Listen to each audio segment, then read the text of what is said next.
బట్టి మనమందరము కూడా ఈ దినమున సజీవుల లెక్కలో ఉండడానికి ఆయన మనకు అనుగ్రహించినటువంటి ఒక గొప్ప ఆశీర్వాదము, కృప, ఈ యొక్క 2025వ సంవత్సరము మార్చి నెల మొదటి ఆదివారమున కూర్చోడానికి దేవుడు మనకి ఇచ్చినటువంటి అవకాశమును బట్టి దేవునికి నేను వందనాలు చెల్లించుకొనుచున్నాను. ఎంతోమంది లోకముని విడిచిన వారుగా, మరణించిన వారుగా ఉన్నారు. బ్రతికిన వారమైన మనము గొప్పవారమని కాదు, కానీ ఆయన యొక్క కృపను బట్టి మనం అందరము బ్రతుకుతున్నాం. మనం ఇంకనూ సరి చేసుకోవలసినటువంటి ఒక జీవితము ఇంకా ఎంతో ఉన్నది కాబట్టి ఆయన కృప ద్వారా మనకి అవకాశమునిస్తూ నడిపిస్తూ ఉన్నాడు. ఈ దినమున చిన్న మాటని మనము ధ్యానము చేసుకుందాం, మన జీవితాలను సరి చేసుకుందాం. యెహోషువ గ్రంథము 24వ అధ్యాయము, యెహోషువ గ్రంథము 24వ అధ్యాయము 15వ వచనముని మనం ఒకసారి ధ్యానించుకొని చూసుకుందాం. యెహోవాను సేవించుట మీ దృష్టికి మీరు ఎవరి సేవించెదరో నది అందరిని మీ పితరులు సేవించిన దేవతలను సేవించెదరో అమోరీయుల దేశమున మీరు నివసించుచున్నారే వారి దేవతలను సేవించెదరో నేడు మీరు కోరుకొనుడి. మీరెవరిని సేవింప కోరుకొనినను నేనును నా ఇంటి వారును యెహోవాను సేవించెదము అనెను. చాలు. చదివినటువంటి యొక్క లేఖన వాక్యములలో ఈ దినమున దేవుడు మనతో మాట్లాడునుగాక. ఏమని మాట్లాడుతూ ఉన్నారు ఇక్కడ యెహోషువ గారు? యెహోషువ అనగా ఒక సామాన్యమైనటువంటి ఒక వ్యక్తి ఏమీ కాదు. అతను ఒక మిలిటరీకి హెడ్గా ఉన్నటువంటి ఒక స్థితిలో ఇజ్రాయేలు ప్రజలని గొప్ప నాయకుడిగా నడిపించిన వాడుగా ఉన్నాడు. మోషే తర్వాత ఒక నాయకుడిగా ఎన్నుకోబడినటువంటి ఒక వ్యక్తిగా ఉన్నాడు. మోషే తరువాత యెహోషువ యెహోవా తండ్రికి ఒక న్యాయవంతుడుగాను, ఒక నమ్మకస్తుడుగాను, మోషే తరువాత నడిపింపగలిగేటువంటి ఒక సామర్థ్యము కలిగిన వాడుగా ఉన్నాడు ఈ యొక్క యెహోషువ. దేవునికి నమ్మకము కలిగినటువంటి ఒక వ్యక్తిగా ఈ యొక్క భక్తుడు బ్రతుకుతూ ఉన్నటువంటి ఒక దినములలో యెహోషువ గారు ఇజ్రాయేలు ప్రజలని ఒక ప్రాంతమునికి పిలిచాడు. ఆ ప్రాంతం పేరు మనకి ఇదే 24వ అధ్యాయం 1వ వచనములో మనకి కనబడుతుంది. చూడండి, యెహోషువ ఇశ్రాయేలీల గోత్రికులందరినీ ఎక్కడంట? షెకెము అనబడుతున్నటువంటి ఒక ప్రాంతములో పోగు చేశాడు. రండి, అన్ని గోత్రముల వారలారా రండి, షెకెము అనబడుతున్నటువంటి ఒక ప్రాంతమునికి రండి, మీతోని నేను మాట్లాడాలని ఆశపడుచు ఉన్నానని యెహోషువ గారు ఇశ్రాయేలు ప్రజలలో ఉన్నటువంటి ఒక ప్రతి జనముని పిలిచాడు. ఆడవారే కావచ్చు, మగవారే కావచ్చు, ముసలోలే కావచ్చు, చిన్నవాళ్ళే కావచ్చు, ప్రతి వారిని పిలిచాడు షెకెము అనబడుతున్నటువంటి ఒక ప్రాంతమునికి. ఏమని పలుకుతున్నాడు తెలుసా? ఈ దినమున మీరు డిసైడ్ చేసుకోవాలి, ఈ దినమున మీరు చూస్ చేసుకోవాలి, ఈ దినమున మీరు ఒకటి దానిని ఏర్పరచుకోనండి. ఏంటి అనంటే, మీరు ఐగుప్తు దేశముల నుంచి వచ్చినటువంటి ఆ దేవతలను మీరు ఆరాధిస్తారా, లేకపోతే మిమ్మల్ని నడిపించినటువంటి యెహోవా తండ్రిని మీరు ఆరాధిస్తారా?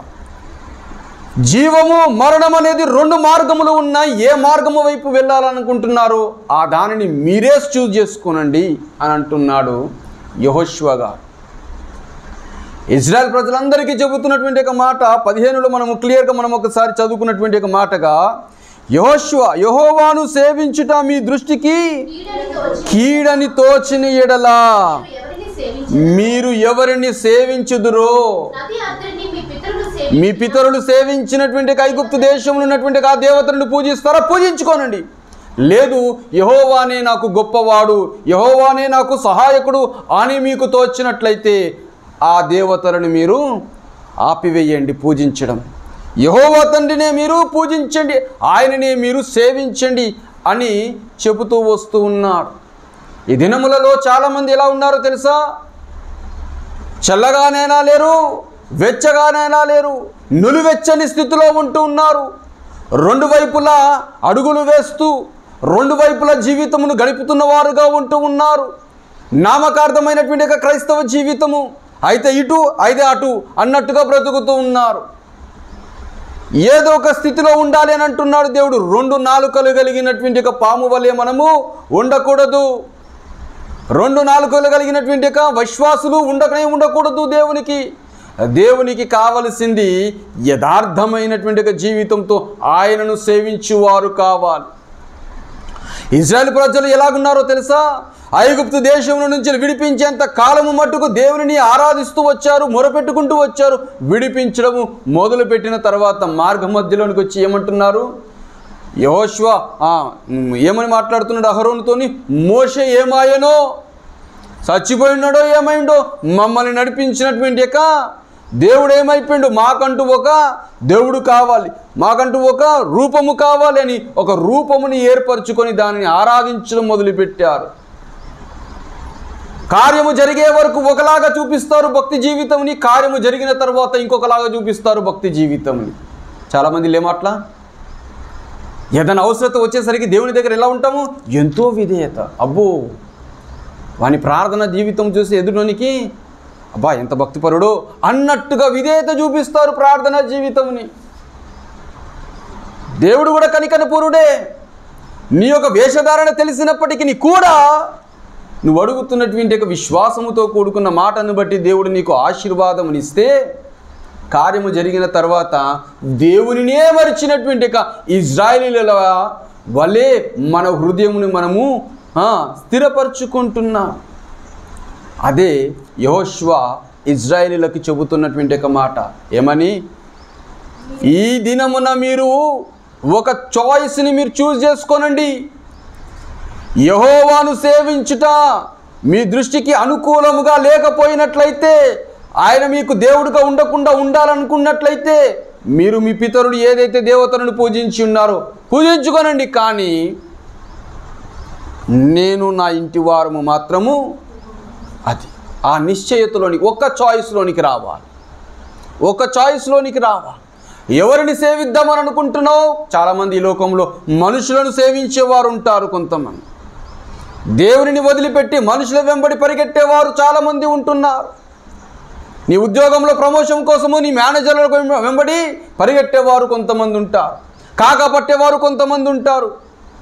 అమ్మా అయ్యా, నీ బ్రతుకు జీవితము యెహోవా ఇల్లు కట్టించని లేదా కట్టువాని ప్రయాసము వ్యర్థము. నీ ఉద్యోగంలో ఆశీర్వాదం అనబడుతున్నటువంటి ఆ ఇల్లు కట్టబడాలంటే అది యెహోవానే కట్టాలి. నీకు జ్ఞానం అనేటువంటి ఇల్లు కట్టబడాలంటే అది యెహోవానే కట్టాలి. యాకోబు రాసినటువంటి పత్రిక 1వ అధ్యాయం 5వ వచనంలో మనకేమని ఉంటుంది? మీలో ఎవరికైనాను జ్ఞానము కొదువుగా ఉన్న ఎడలా ఆయనను అడిగిన ఎడలా ఆయన వారికి అనుగ్రహించును కదా. ఆయన మీకు అనుగ్రహించిన వాడై ఉన్నాడే. కానీ మనుషుల వెంబడి పరిగెట్టినంత మాత్రాన నీకు రా. ప్రమోషన్ల కోసమో, ఉద్యోగాల కోసమో, ఇంకొక దానికోసమో మనుషులను సేవించేటువంటి ఒక విధముగా చూడండి. ఇజ్రాయేలీలు యెహోషువ ఇజ్రాయేలీలకు ఏమని చెప్తున్నాడు? నది అవతల ఏ దేవతలైతే దేవతలు అనబడుతున్న వారు దేవతలు కాదు, కానీ ఒక మనుషులు ఏర్పాటు చేసినటువంటి ఒక మనిషి రూపముని ఏర్పాటు చేసుకొని పూజిస్తున్న వారు ఉన్నారు. చూడండి, ఈనాటి కాలంలో క్రైస్తవులు ఎలా ఉన్నారు అంటే, క్రీస్తుని కనినటువంటి ఒక క్రీస్తుని ఆరాధించేదానికంటే ఎక్కువ ఎవరిని పూజిస్తున్నారు? క్రీస్తుని కనినటువంటి ఒక తల్లి మరియ తల్లిని పూజించేవారు ఎంతమంది లేరు? యేసు ప్రభు చెప్పాడా తన జీవిత కాలంలో, నన్ను కన్న నా తల్లిని మీరు ఆరాధించండి అని ఎక్కడన్నా చెప్పాడా? చెప్పని దానిని మీరు ఎందుకు ఆరాధిస్తున్నారు? ఎవరిని చూస్ చేసుకోవాలి? మీరు రక్షకుడు అనబడుతున్నటువంటి యేసుక్రీస్తు ప్రభుని మీరు ఆరాధించాలి. కానీ రక్షకునికి జన్మనిచ్చినటువంటి ఆ తల్లిని నువ్వు ఆరాధిస్తున్నావే. మరియ కూడా ఎక్కడ ఏ మాట కూడా చెప్పలేదు, నా కుమారుడుగా నేను యేసు ప్రభుని కని ఉన్నాను కాబట్టి మొట్టమొదటిగా నన్ను పూజించండి, దాని తర్వాత నా కుమారుని పూజించండి తను కూడా చెప్పలేదు. ఏమని చెప్పింది? ఆయన మీతో చెప్పునది చేయుడని చెప్పింది. కానీ మనం ఏం చేస్తున్నాం? ఆయన చెప్పింది చేయడం మానేసి మనుషులు కల్పించు ఆచారముల చొప్పుననే కదా. పలు భక్తులు ఏమంటున్నాడు? యేసుప్రభు వారు ఏమంటున్నారు? మనుషులు కల్పించు ఆచారములనే మీరు ఆచరించుచున్నారే కానీ పుదీనాలోను కొత్తిమీరలోను మీరు దశమ భాగముగా తెస్తున్నారు, కానీ మీరు మీ దేవునికి హృదయపూర్వకంగా ఆరాధించే మనసే లేకుండా పోయింది. మనుషుల వెంబడి ప్రయాణం చేసేవారు అధికంగా ఉండిపోయి ఉన్నారు. దేవునిని వెంబడించాలని మనసు లేకుండా పోతుంది. ఏం తక్కువ చేశాడని దేవుడు మనకి? ఏ తక్కువ చేశాడని? కష్టము రాగానే దేవుడిని వదిలిపెట్టే రకముగా మనం ఉన్నట్లయితే ఆయన మనసు ఎంత గాయపడుతుందో, ఆయన మనసు ఎంత గాయపడుతుందో. ఇంట్లో సమస్య ఉన్నదా? సమస్యను తీర్చగలిగేది ఎవరు? ఆ ఇల్లును కట్టగలిగేది ఎవరు? యెహోవా తండ్రి కాదా? ఆయన సన్నిధికి వచ్చి మోకరించినట్లయితే నీ ఇల్లును కట్టువాడై ఉన్నాడు కదా. వాక్యం నీతో సెలవిస్తున్నది కదా, వాక్యం నీతో మాట్లాడుతున్నది కదా. ఆయన ఇల్లు కట్టనేడల కట్టువాని ప్రయాసము వ్యర్థమని చెబుతున్నాడే. అయినప్పటికీ కూడా మనుషుల వెంబడి వెళ్ళి నీ ఇల్లును కట్టుకోవాలని ఎందుకు చూస్తున్నాం? మనం అనుకుంటాము మనుషులని వెంబడి వెళ్ళి ఇల్లును కట్టుకుందాం అని అనుకుంటాము, కానీ అది స్థిరత్వముగా ఉండదు. ఒకనాటికి అది కూలిపోతుంది. దేవునికి అసాధ్యమైందంటూ ఏమీ లేదు. సమస్తమును చేయగవాడై ఉన్నాడు. దేవునికి కావాల్సింది ఏంటో తెలుసా? నీ హృదయము కావాలి. దేవుడు అడుగుతున్నది ఏంటో తెలుసా? విరిగి నలిగిన హృదయము దేవుని సన్నిధికి అర్పించువాడుగా నువ్వు ఉండాలి. కానీ మనుషుల వెంబడి ప్రయాణము చేసే మనస్తత్వముతో నువ్వు పరిగెడుతున్నావే, అది మంచిది కాదు. నీ ప్రార్థన, నీ ఆత్మీయ జీవితం కట్టబడాలన్న దేవుని చేతిలో ఉంటుంది. నీ వివాహము కట్టబడాలన్న దేవుని చేతిలో ఉంటుంది. గర్భఫలము రావాలన్న దేవుని చేతిలో ఉంటుంది. అంతేకాని మనం చూడండి, మనుషులము ఆరాటముతో ఉండిపోయి ఈ మంత్రసాని దగ్గరకు, ఆ మంత్రగాల దగ్గరకు, ఆ డాక్టర్ దగ్గరకు, ఈ డాక్టర్ దగ్గరకు పరిగెడుతుంటాము, నాకు గర్భఫలం వస్తలేదు అని. జంతువులు ఏ డాక్టర్ దగ్గరికి వెళ్తే గర్భఫలం వస్తలేదని? అవి కంటలేవా? బ్రతుకుతలేవా? చక్కగా దేవుడు ఏమని చెప్పాడు? పిచ్చుకలు చాలా చిన్నవి, వాటికి ఏ పూటకి ఆ పూటకి దేవుడు ఆహారమును అనుగ్రహిస్తున్నాడు కదా, వాటికంటే మీరు శ్రేష్ఠులు కదా. ఎందుకు శ్రేష్ఠులు అంటున్నాడు దేవుడు? మనం ఎవరి పోలిక చొప్పున ఉన్నామంట? ఆయన పోలిక చొప్పున మనము సృజించబడిన వారమై ఉన్నాము. కాబట్టి ఈ డజంట్ నో, తనకి తెలుసు. అయినప్పటికీ కూడా మనము ఆయనని వెంబడించడము మానివేసి, క్రీస్తు ప్రభుని వెంబడించడము మానివేసి మనుషుల వెంబడి ప్రయాణం చేయువారమై, మనుషులు కల్పించు ఆచారములు చొప్పున ప్రయాణమయ్యేటువంటి ఒక వారముగా ఉంటున్నాం. మనుషులు కల్పించేటువంటి ఆచారముల చొప్పున ముందుకు వెళుతున్న వారముగా ఉంటున్నాం. అమ్మా అయ్యా చెబుతున్నాను, యేసయ్య ఒకడే దేవుడు. ఆయన్నే చెప్పి ఉన్నాడు, నేనే మార్గమును జీవమును సత్యమై ఉన్నాను, నన్ను వెంబడించండి, నా ద్వారా తప్ప ఎవడు పరలోక రాజ్యంలోనికి రాడు. పౌలు భక్తుడు చెబుతున్నాడు, ఏమని చెబుతున్నాడు? దేవతలు అనబడిన వారు అనేక మంది ఉన్నప్పటికీ కూడా మనకి దేవుడు ఒక్కడే. ఆ ఒక్క దేవుడు ఎవరో అనేటువంటి ఒక విషయాన్ని నువ్వు గ్రహించాలే, కానీ ఆ దేవుడిని వదిలిపెట్టి లోకరీతిగా బ్రతకడం మంచిది కాదు. డబల్ మైండెడ్ పర్సన్స్గా మనం ఉండకూడదు. యేసు ప్రభువారు ఏమని చెబుతున్నాడో తెలుసా? ఒక దాసుడు ఇద్దరు యజమానులకి దాసుడుగా ఉండలేను. ఎక్కడ మనం చూసుకుంటాం? మత్తయి సువార్త 6వ అధ్యాయము 24వ వచనము. Matthew chapter 6 24th verse. ఎవడును ఇద్దరు యజమానులకు దాసులుగా ఉండలేరు. ఏమంటున్నాడు ఇంకా?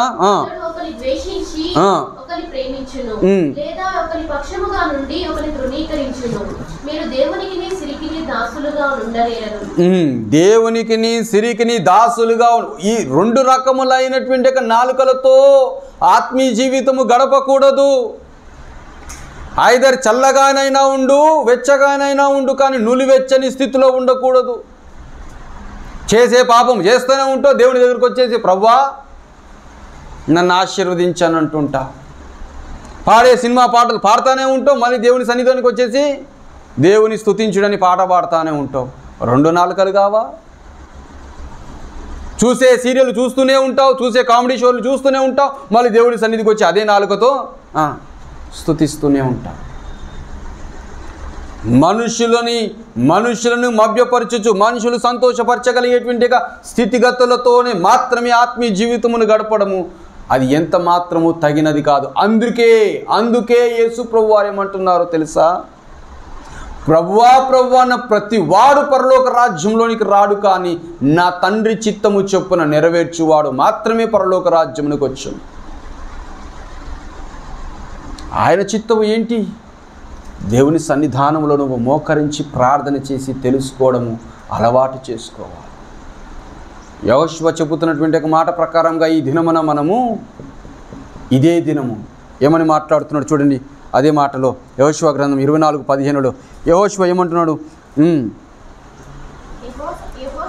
మీ దృష్టి దృష్టికి కీడని తోచిన యెడల మీరు ఎవరిని సేవించెదరో నది అద్దరిని మీ పితరులు సేవించిన దేవతలను సేవించెదరో అమోరీయుల దేశమున మీరు నివసించుచున్నారే వారి దేవతలను సేవించెదరో నేడు మీరు దిస్ ఈజ్ ద డే. ఈ రోజు మీరు డిసిజన్ చేసేసుకోండి. ఈ రోజే మీరు చాయిస్ చేసుకోండి. ఎవరిని సేవిద్దామనుకుంటున్నారు? మనుషులు కల్పించే ఆచారములనా, లేదా నా బ్రతుకులని మలుస్తూ కట్టబడుతున్నటువంటి ఆ యొక్క దేవుని యొక్క చేతిని నువ్వు ఆరాధిద్దామని అనుకుంటున్నావా?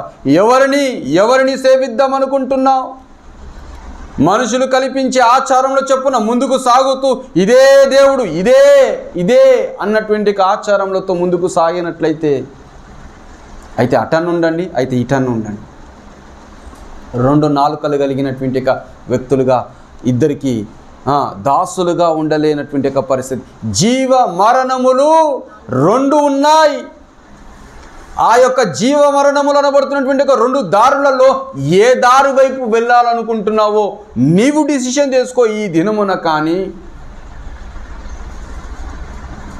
లోకరీతిగా ఉండే మనుషుల వైపు కాదు.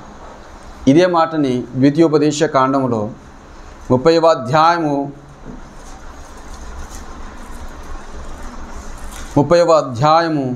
19వ వచనములో నేను జీవమును మరణమును ఆశీర్వాదమును శాపమును నేను మీ ఎదుట ఉంచి భూమి ఆకాశములను మీ మీద జీవమును మరణమును మీ మధ్యలో ఉంచి ఉన్నాను. దాని మీద సాక్ష్యముగా ఆకాశమును మీ మీద సాక్షులుగా ఉంచి ఉన్నాను. జీవము మరణము అనబడుతున్నటువంటి రెండు మార్గాలు ఉన్నాయి. ఆకాశము అనబడుతున్నటువంటి ఆ యొక్క స్థానముని నేను మీ మీద సాక్షులుగా ఉంచుచున్నాను. ఏది కావాలో మీరు కోరుకొనండి. ఇరుకు మార్గము కావాలా, విశాలమైన మార్గము కావాలా? దేవుడు యేసు ప్రభు వారు కూడా చెబుతున్నారు, రెండు మార్గములు ఉన్నాయి. ఒకటి ఇరుకైనది, ఒకటి విశాలమైనది. మనుషులు ఎప్పుడు కూడా విశాలముగా ఉన్నదానినే కోరుకుంటారు. మనుషులు ఎప్పుడు కూడా ఫ్రీగా వచ్చే దానినే కోరుకుంటారు. కానీ కష్టపడేటువంటి రీతిగా ఉన్నటువంటి మార్గముని కోరుకోరు.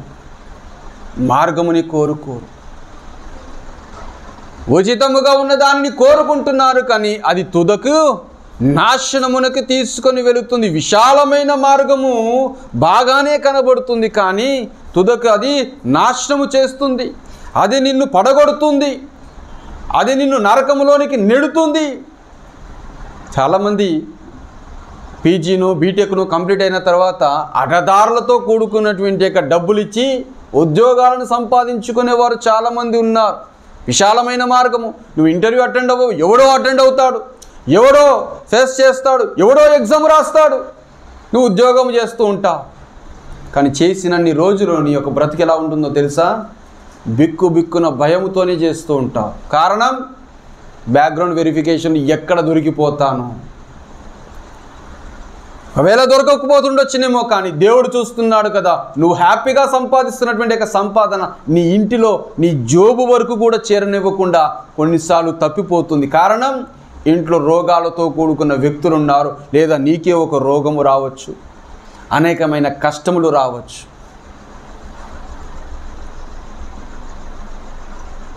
మన రీసెంట్గా ఒక న్యూస్ చూశాను, లింక్డ్ఇన్లో పోస్ట్ చేశారు. ఒక ఆయన సూసైడ్ చేసుకున్నాడు. పూణే అనుకుంటాను. సూసైడ్ చేసుకున్నాడు. ఆయన సెల్ఫీ వీడియో తీసి వాళ్ళ బంధువులకు అందరికీ కూడా పంపించాడు. తను లెటర్ కూడా రాశాడు. ఏంటో తెలుసా, ఆయన శాలరీ బాగానే ఉన్నది, మరి నెలకి 2.5 లక్షలకు పైగానే తన శాలరీ వస్తుందంట. కానీ సుఖము లేదు.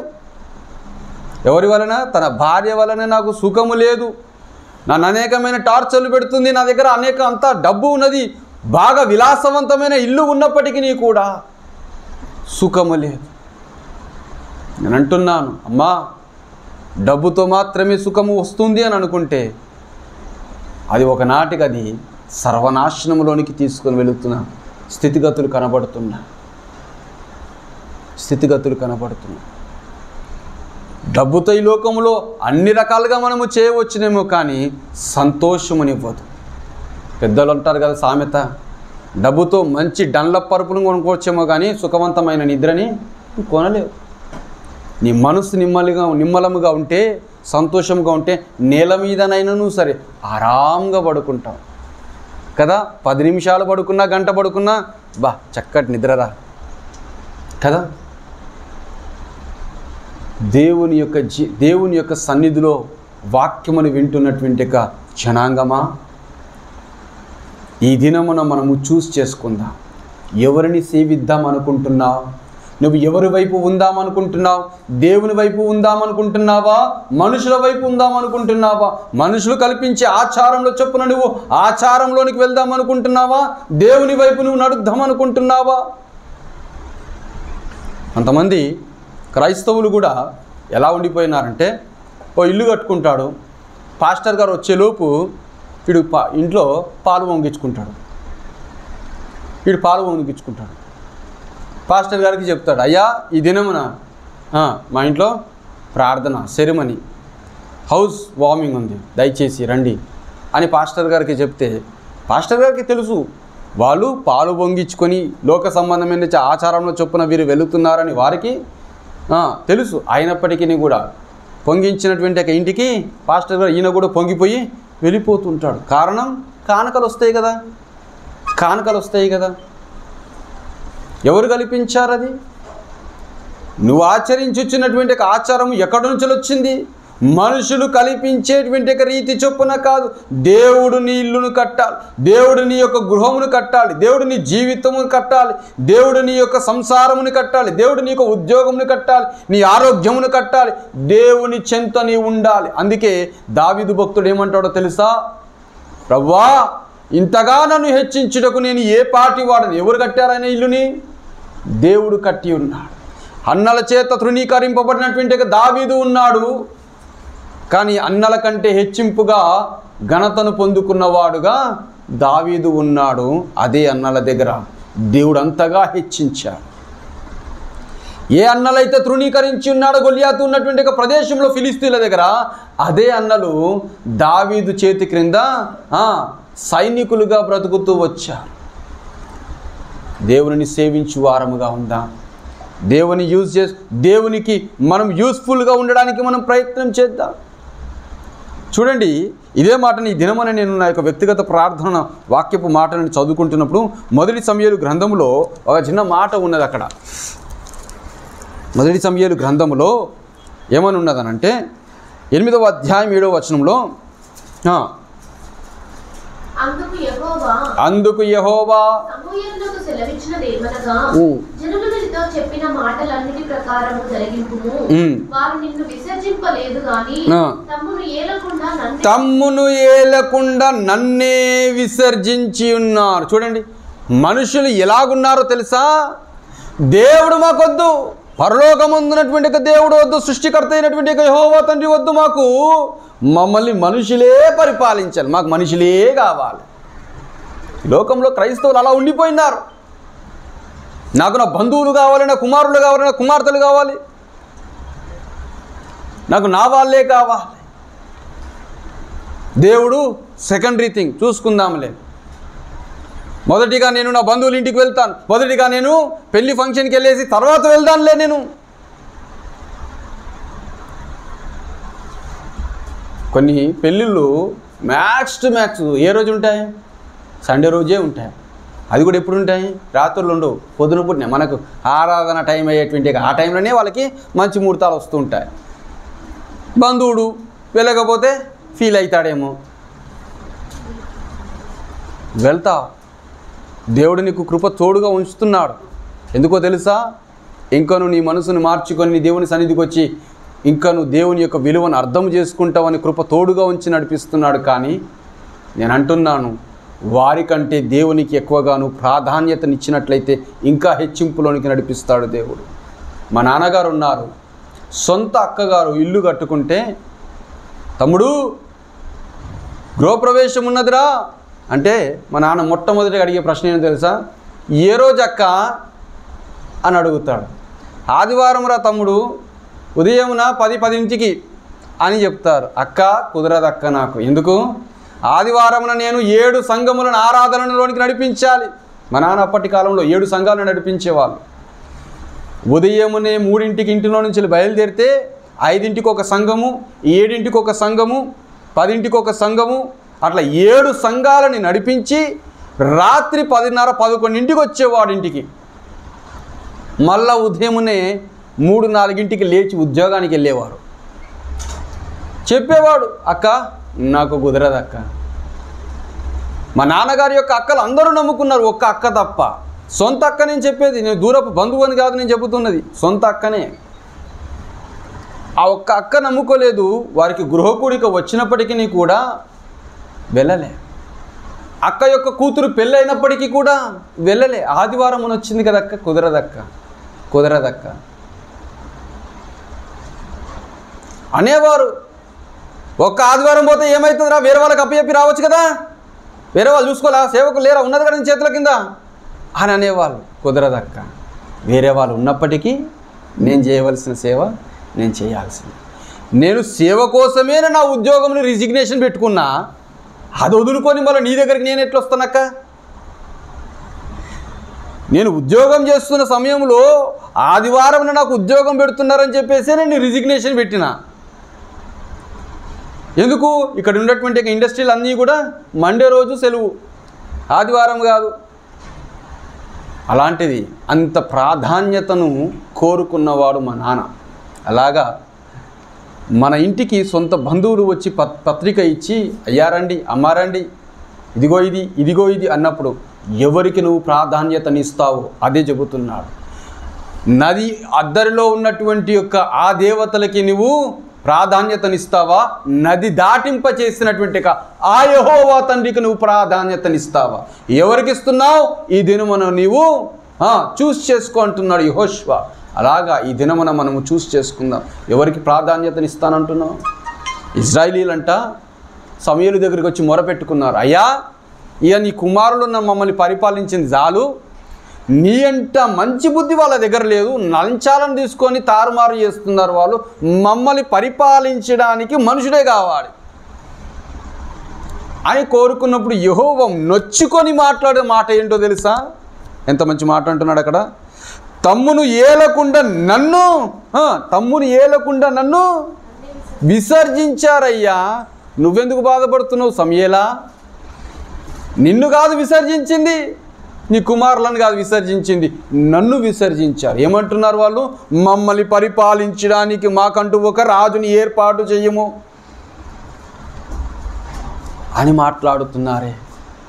అది వరకు ఎవరు కూడా లేకున్నటువంటి ఒక టైంలో దేవుడు ఎంతమంది న్యాయాధిపతులని లేవనెత్తి వారిని పరిపాలింపచేసేటట్టుగా న్యాయము చేర్చిన వారుగా ఉన్నాడు. అదే దేవుడు ఇంకా న్యాయము చేర్చడా? కానీ వీరేం చేస్తున్నారు? దేవునినే తృణీకరించి, దేవునినే విసర్జించి మాకు మనుషులే కావాలి అన్న స్థితిలో బ్రతుకుతున్నారు. ఆయన నడిపించువాడై ఉన్నాడు, నీ మీద దృష్టి ఉంచి నీకు ఆలోచన చెప్పువాడు ఆయనే. కీర్తనలు 30వ కీర్తన 8వ చరణం అని నేను అనుకుంటున్నాను. 30వ కీర్తన 8వ చరణం అని నేను అనుకుంటున్నాను. ఒకసారి తెరుచుకుందామా?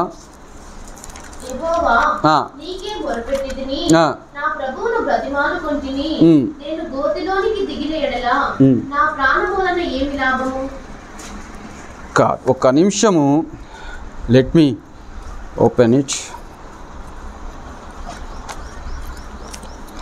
కీర్తనలు 30వ కీర్తన 32 అనుకుంటాను, 32:8 చూడండి అమ్మా. నేను నీ మీద దృష్టి ఉంచి నీకు 32:8 నీకు ఉపదేశము చేసేదను, నీవు నడవవలసిన మార్గమును నీకు బోధించదు. నీకు ఉపదేశము ఎవరు చేస్తున్నారు? దేవుడు చేస్తాడని మనకి ఆలోచన చెప్పువాడు ఆయన. నీకు ఉపదేశమును చేసి నువ్వు నడవవలసిన త్రోవ ఎటువంటిదో తెలియజేసి నడిపించువాడు ఆయన. నీ కెరియర్ ఏంటో దేవునికి తెలుసు. నువ్వు ఎక్కడుంటే సుఖం ఉంటావో దేవునికి తెలుసు. నీ ఎవరిని పెళ్లి చేసుకుంటే బాగుంటావో దేవునికి తెలుసు. ఏది చదువుకుంటే నీ యొక్క కెరియర్ బాగుంటుందో దేవునికి తెలుసు.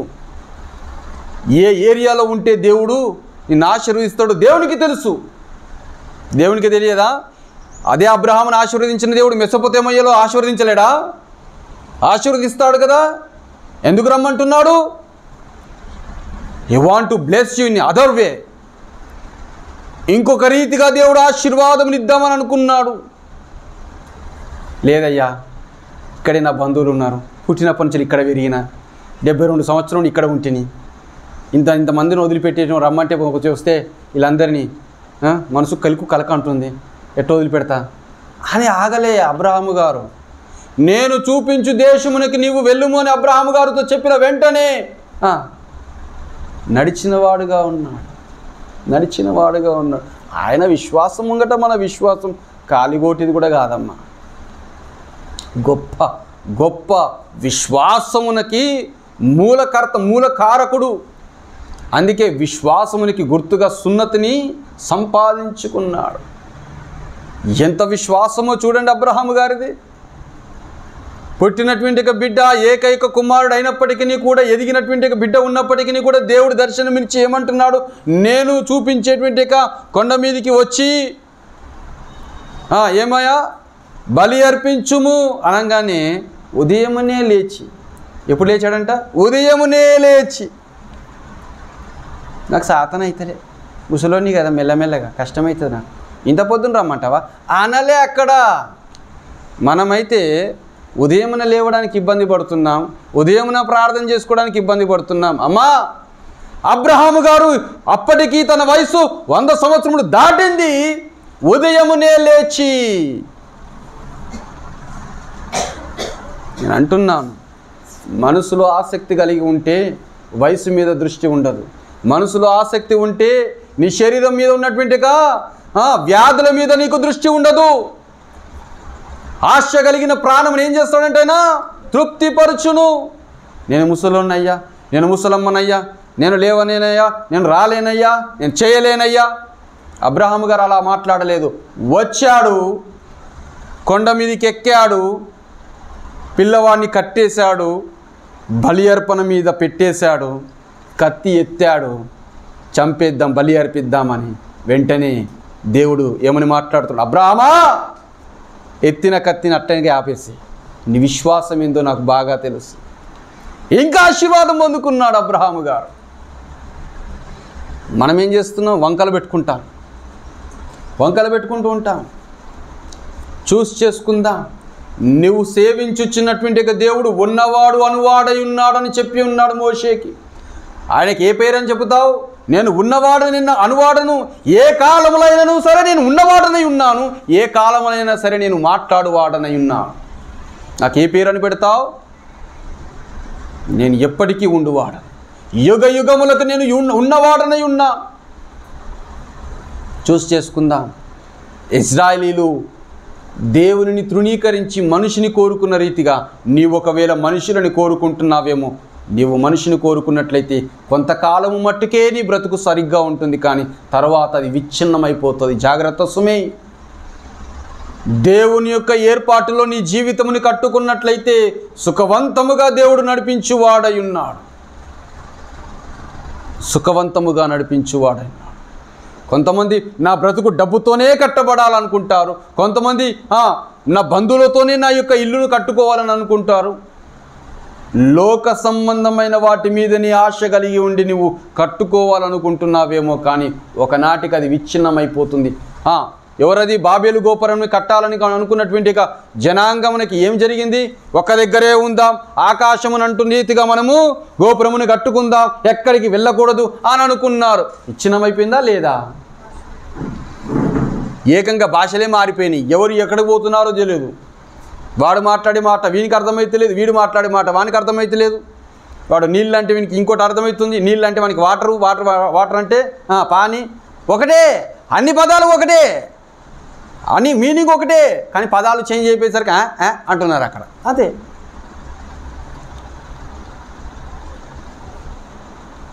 మనకి అర్థం అన్నటువంటి స్థితి ఏంటో తెలుసా?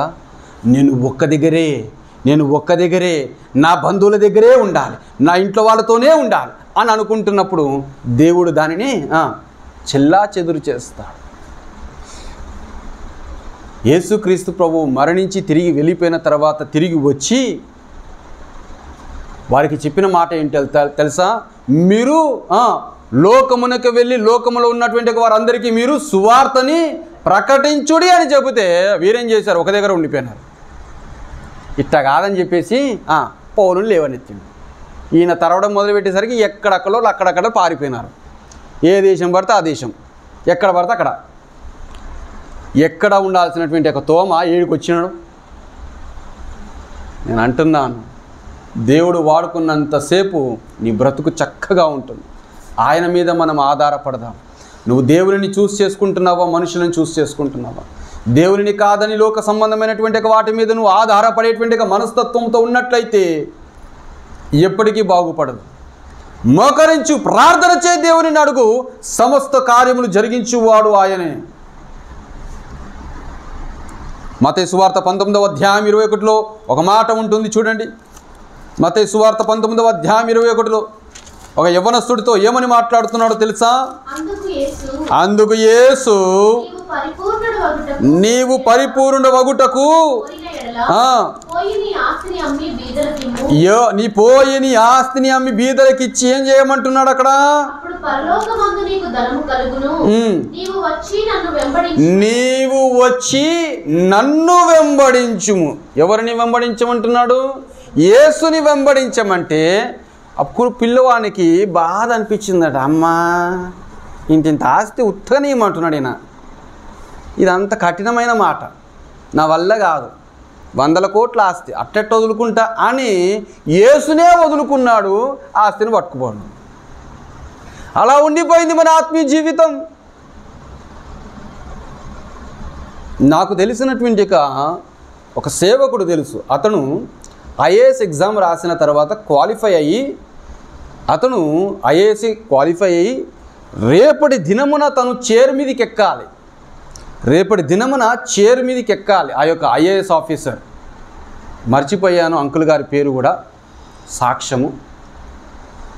రేపటి దినమున తను చైర్లోనికి ఎక్కవలసినటువంటి మనిషి ముందు రోజు రాత్రి దేవుడు తనకి దర్శనమునిచ్చి పిలుస్తున్నాడు.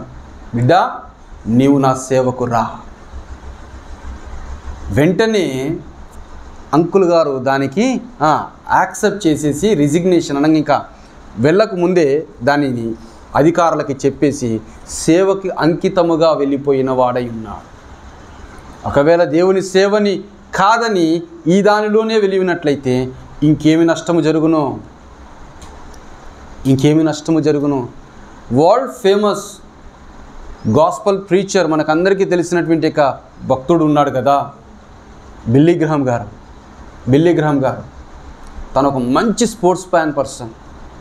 దేవుడు అన్నాడంట, నువ్వు ఒలింపిక్స్లోనికి వెళ్ళొద్దు, స్పోర్ట్స్ పర్సన్గా వెళ్ళకు, నా సేవ చెయ్యి అని అన్నప్పుడు దేవుని కోసము ప్రభువా నువ్వు ఎలా చెబితే అలాగా అని చెప్పేసి తనకి ఇష్టమైనటువంటి ఒక స్పోర్ట్ని కూడా వదిలిపెట్టి దేవుడి సేవలోనికి వచ్చాడంట. కొంతకాలమైన తర్వాత తను ప్రేమించి పెళ్లి చేసుకుందాం అనుకుంటున్నటువంటి ఒక స్త్రీ, దేవుడు అన్నాడంట, నువ్వు నా సేవ చేయి, నేను చూపించు అమ్మాయినే పెళ్లి చేసుకో, కానీ ఈ స్త్రీని వదిలిపెట్టే అని అంటే, నువ్వు ఎలా చెబితే అలాగా చేస్తాను ప్రభువా, కానీ మరి నేను నిజముగా ప్రేమించాను, ఆమె నన్ను నిజముగానే ప్రేమించింది, మోసం చేసిన వాడిని అవుతాను కదా ప్రభువా, బాధపడదు, నేను చూసుకుంటాను దాన్ని. వదిలిపెట్టాడు. దేవుని సేవను చేస్తూ దేవుడు చూపించినటువంటి అమ్మాయిని పెళ్లి చేసుకున్నాడు. దేవునికి ఇష్టమైనటువంటి రీతిగానే బ్రతుకుతూ వచ్చి మలుచబడుతూ వచ్చినటువంటి వ్యక్తి బిల్లీ గ్రహాం గారు. అందుకే దేవుని కోసం ఏదైతే వదులుకున్నాడో దేవుడు తనని అంతగా అంతగా అంతగా హెచ్చింపచేసి ఉన్నతమైనటువంటి శిఖరము వైపు ఎక్కింపచేశాడు. భక్త సింగ్ అంకుల్ గారు ఉన్నారు. దేవుని కోసము సొంత భార్యని పిల్లలని కూడా వదిలిపెట్టేశాడు. తన యొక్క కాందాన్ని వదిలిపెట్టాడు, తన ఇంటి వారిని వదిలిపెట్టాడు. దేవుడే నాకు ప్రాముఖ్యం అని ముందుకొచ్చాడు. ప్రపంచవ్యాప్తంగా తనకి ఎన్ని సంఘాలు ఉన్నాయో, ఎంతగా వాడబడి ఉన్నాడో ఆలోచించుకుందాం. ఎవరిని సేవిద్దాం అనుకుంటున్నావు? మనుషులనా, దేవుడినా? ఇదే యెహోషువ మనతో ఈ దినమున మాట్లాడుతున్నాడు. ఈ దినముననే మీరు నిశ్చయించుకొనండి, ఈ దినముననే మీరు కోరుకొనండి. మీరు ఎవరిని సేవిద్దాం అనుకుంటున్నారు? చిన్నవాడికి కూడా అదే చెబుతున్నాడు. నీకు కలిగి ఉన్నదంతే కూడా ఇచ్చివేసి నన్ను వెంబడించుము అని అంటే చిన్నవాడు ఏం చేశాడంటే అక్కడ మిగులు ఆస్తి కలిగిన వాడై ఉన్నందుకు వ్యసనపడుచు యేసు ప్రభువునే వదిలిపెట్టేసినాడు. యేసు ప్రభువునే వదిలిపెట్టేసినాడు. ఇదే మాటని మనకి మార్కు 10వ అధ్యాయం 2వ వచనంలో కూడా మనకి కనబడుతుంది. కానీ యోహాను 10వ అధ్యాయం 27వ వచనంలో ఒకసారి మనం చూసుకుందాం. యోహాను సువార్త 10వ అధ్యాయం 27వ వచనం, నా గొర్రెలు నా స్వరమును వినును, అవి నన్ను వెంబడించు. ఎవరిని వెంబడిస్తాయి? ఆయన స్వరముని వినేవారు ఆయనను వెంబడిస్తాయి. మనం ఆయన స్వరం విన్నప్పటికీ కూడా వినబడతలే నాకు అనుకుంటూ లోకరీతిగా వెళ్తున్నాం. మనం వినబడతలే, మనకి లోకమే వినబడుతుంది, మనకి లోక పాటలే వినబడుతుంటే, లోక కామెడీలే వినబడతాయి. దేవుడు మాట్లాడింది ఎందుకు వినబడతలేదు? ఎందుకు వినబడతలేదు? లోకంలో ఉన్నటువంటి కామెడీలన్నీ షోలలోకి ఎక్కించుకునేసరికి, బుర్రలోకి ఎక్కించుకునేసరికి ఆయన మాట్లాడే స్వరము వినబడతలే. నీ హృదయము నిండా దేనితో నింపుకుంటావో అదే ఉంటుంది. కానీ దేవుడు మాట్లాడేది నీకెందుకు వినబడటం లేదు? నా స్వరమును వినేటువంటి నా పిల్లలు నాకు కావాలంటున్నాడు దేవుడు. అనేక మంది కాదు పరలోకమునకు వచ్చేది, సిద్ధపాటు కలిగి తండ్రి చిత్తము చొప్పున నడుచుకునేవారు కావాలి. దేవుడు పరలోక రాజ్యం వైపు ఏర్పరచబడిన వారుగా ఉండాలి. మనము పరలోక రాజ్యం వైపు నడిచే వారముగా మనం ఉండాలి. చూడండి, ఇజ్రాయేలీలు ఐగుప్తు దేశం నుంచి బయలుదేరి వచ్చిన తర్వాత వెనక సైన్యం తరుముకుంటూ వస్తుంది. ముందు చూస్తే ఎర్ర సముద్రం. ఏమంటున్నారు అక్కడ మోషేతోని? మమ్మల్ని వదిలిపెట్టాయ్యా, ఇక మా వల్ల కాదు, ఇక దండం పెడతా, నువ్వు ఏదో చేద్దాం అనుకుని మేము వచ్చిన వీడికి. కానీ తీరా వస్తే ముందేమో ఎర్ర సముద్రము, అది దాటలేము. వెనక చూస్తేనేమో సైన్యం. మమ్మల్ని వదిలిపెట్టేసి మేము వాళ్ళకి లొంగిపోతాం. ఇట్టుంది అనమాట మనుషుల బ్రతుకులు కూడా. ఇంత దూరము నడిపించి వారి కళ్ళ ముంగటే అంత అద్భుతములు చేసినటువంటి దేవుడిని చూసినటువంటి ఈ ఇజ్రాయేల్ ప్రజలే ఎర్ర సముద్రము దగ్గరకు వచ్చేసి ఎవరిని చూస్ చేసుకుంటున్నారండి? మనుషులకే దాసలమవుతాం. దేవుడికి వద్దు, మాకు దేవుడే వద్దు, మేము మనుషులకే దాసలమవుతాం. ఇది మన యొక్క జీవితం. అమ్మా, నీకు కష్టం వచ్చినప్పుడు ఇప్పుడు నువ్వు బాధపడుతున్నావే, ఆ యొక్క బాధ స్థితిలో ఒక్కసారి ఇదివరకు దేవుడు చేసిన మిరకిల్స్ని ఒక్కసారి జ్ఞాపకం చేసుకో. ఇప్పుడు ఉన్నటువంటి యొక్క కష్టమనంతా కూడా అలాగ మటుమాయమైపోతుంది మన హృదయంలో నుంచి. ఎందుకో తెలుసా? ఎన్ని మిరకిల్స్ జరిగించి ఉండాలి నీ చిన్నతనం నుంచి, నీ బ్రతుకులో పుట్టినప్పటి నుంచి ఎన్ని మిరకిల్స్ జరిగించి ఉండాలి దేవుడు. ప్రస్తుతం ఉన్నటువంటి యొక్క కష్టముని చూచుకొని ఇదివరకు జరిగినటువంటి యొక్క సంగతులను మర్చిపోతున్నావే. దావీదు భక్తుడు అందుకే ఏమని మాట్లాడుతున్నాడో తెలుసా? నా ప్రాణమా యెహోవాను సన్నుతించుము, ఆయన చేసిన మేలులో దేనిని నీవు. ఇదివరకు జరిగినటువంటి యొక్క సంగతులను ఎందుకు మర్చిపోతున్నావు? ఇదివరకు జరిగించినటువంటి యొక్క అద్భుతములను ఇశ్రాయేలు ప్రజలు మర్చిపోయి ఎర్ర సముద్రము దగ్గరకు వచ్చి ఏమని మాట్లాడుతున్నారు? మాకు నువ్వొద్దు, ఈ ఎర్ర సముద్రం దాటేది వద్దు, ముందు ఉన్నటువంటి ఎర్ర సముద్రము భయంకరంగా ఉన్నది, అదేమో అలలతో కూడుకున్నది, ఇంతమంది ఈదలేము, చిన్నపిల్లలు ఉన్నారు, ముతుకోలు ఉన్నారు, మా వల్ల కాదు, సంపనీగా తీసుకొచ్చినవా, మేము వారికే లొంగిపోతాం అని అటువైపు తిరుగుదామని అనుకున్నారు. కానీ ఎంత మిక్కిలి సాత్వికుడు అయినటువంటి ఒక మోషే గారు దేవుని వైపు చేతులెత్తి ప్రార్థన చేయగా సమస్యగా ఉన్నటువంటి ఆ ఎర్ర సముద్రముని సొల్యూషన్గా మార్చాడు. అది మన దేవుడు. నేను అంటున్నాను, నీకు ఏ సమస్య ఉన్నదో ఆ సమస్యని దేవుడు సొల్యూషన్గా మార్చగలిగే దేవుడు. అది నా యేసయ్య. ఆ దేవుడు కావాలా? ఆ దేవుడు కావాలా?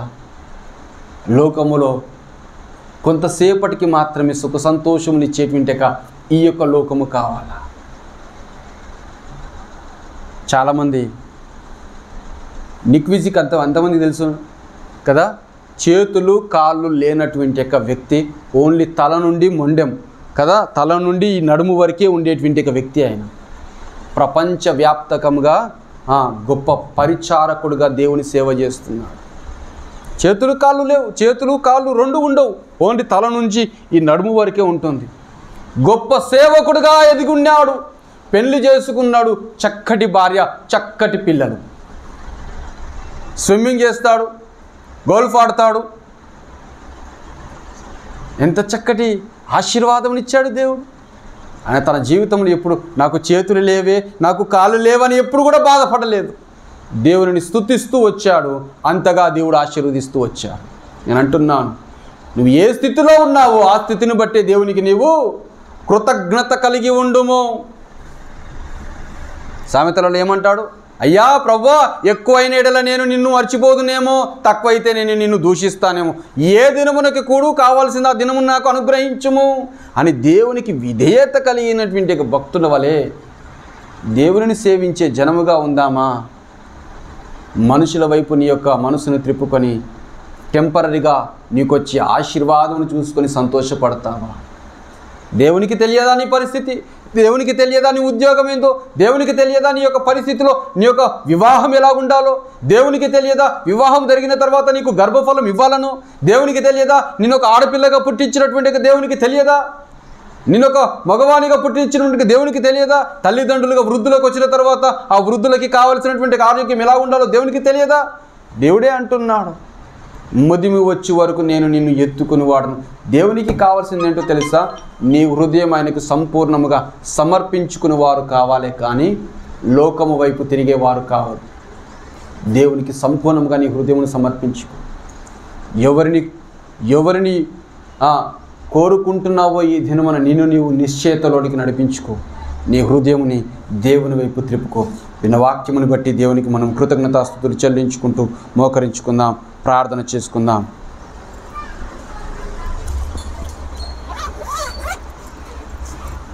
ప్రార్థన చేసుకుందాం.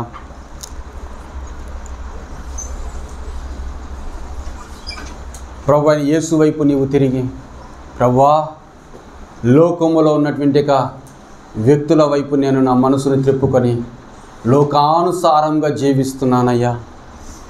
ఎవరో చెడ్డగా జీవిస్తే వారిని చూసి నా మనసుని నేను త్రిప్పుకొని నిన్ను దూషించిన వాడనుగా ఉన్నా నన్ను క్షమించుము. ఎవరు ఎటన్నా వెళ్ళిపోని, కానీ నేను నా ఇంటి వారు యెహోవాను సేవించదమని యెహోషువ వలె నీ మీద నేను ఆనుకొని నడుచుకునేటువంటి మనసుని ప్రసాదింపచేయమయ్యా. ఎంత మంచి మాట, ఎంత మంచి మాట. ఎందుకు మనం చెప్పలేకపోతున్నామో తెలుసా? లోకము వైపు మనము ప్రాణమును పెట్టుకొని ఉన్నాం, దేవుని వైపు కాకుండా. లోకము వైపు ఉండే ప్రాణమును తెంచి వేసుకొని పరలోకము వైపు ఉన్నటువంటి దేవునికి నువ్వు సమర్పించినటువంటి హృదయముగా ఉన్నట్లయితే, అమ్మా అయ్యా, దేవుడు నిన్ను సంపూర్ణంగా ఆశీర్వదిస్తాడమ్మా. లోకమంతా నువ్వు వెతికినా నీకు సంతోషం దొరకదమ్మా. దొరికే సంతోషం కొంతకాలము కొంత మట్టుకే ఉంటుందమ్మా. కష్టం వచ్చిందనో, దుఃఖం వచ్చిందనో, బాధ వచ్చిందనో సినిమా థియేటర్లకు వెళుతున్నావేమో, బార్ల షాప్ వెళుతున్నావేమో, అమ్మా అయ్యా బంధువుల ఇంటికి వెళుతున్నావేమో, మనుషులకి నీ బాధ చెప్పుకుంటున్నావేమో. నా యేసయ్య అంటున్నాడు, నీ బాధ ఏదున్నాను సరే నా దగ్గరికి రా. ప్రయాసపడి భారము మోసుకొనిచున్న సమస్త జనమా నా యొద్దకు రమ్మని నా యేసయ్య పిలుస్తున్నాడమ్మా. నువ్వు ఎందుకు మనుషుల వైపు వెళుతున్నావు? నువ్వు మనుషుల వైపు వెళితే వాళ్ళు ఏమి తీర్చరు, వారికి కూడా కష్టాలు ఉన్నాయి. కానీ నా యేసయ్య అలా కాదు. ఆయనకి ఏ కష్టం ఉన్నను, ఆయనకి ఎటువంటి ఇబ్బంది ఉన్నను నిన్ను ఆశీర్వదించడానికే పరలోకములో తన సింహాసనమును వదిలిపెట్టే ఈ లోకమునికి వచ్చాడే. అంత మంచి యేసయ్యని మనం ఎందుకు వదులుకుందాం? నిశ్చయించుకుందాం, ప్రార్థన చేసుకుందాం. ప్రేమ కలిగిన మా ప్రభువా, నీకు వందనములయ్యా. మాకు అనుగ్రహించిన దినమున వినిపించిన వర్తమానపు మాటను బట్టి నీకు వందనము. ఈ దినమున మమ్మల్ని ఆశీర్వదించిన వాక్యపు మాటలను బట్టి నీకు వందనం. మా హృదయంలో మేము నిశ్చయత తీసుకొని నిన్నే సేవించు వారముగా, నిన్నే స్తుతించు వారముగా జీవించడానికి మాకు సహాయం దయచేయి. మా కష్టములను నష్టములను ఇదిగో తండ్రి నిన్ను సేవించు వారము ఉండడానికి కావలసిన ఆత్మీయ మనసును మాకు ప్రసాదింపచేయండి. ఆ గట్టితనమనే మనసును మాకు అనుగ్రహించమని కోరుకుంటున్నాం. లోకము వైపు ఉండే మనసును కాకుండా పరలోకము వైపు మా మనసును కలిగి ఉండడానికి సహాయం దయచేయమని వినిపించిన ఈ వర్తమానపు మాటలను బట్టి నీకు వందనములు చెల్లించుకుంటూ ముందున సమయంలో మేము యోగ్యమైన రీతిలో బలులు పాల్పొందడానికి సహాయం దయచేయమని యేసయ్య నామములో అడిగి వేడుకొని సమర్పించుకొనిచున్నాము తండ్రి. ఆమేన్.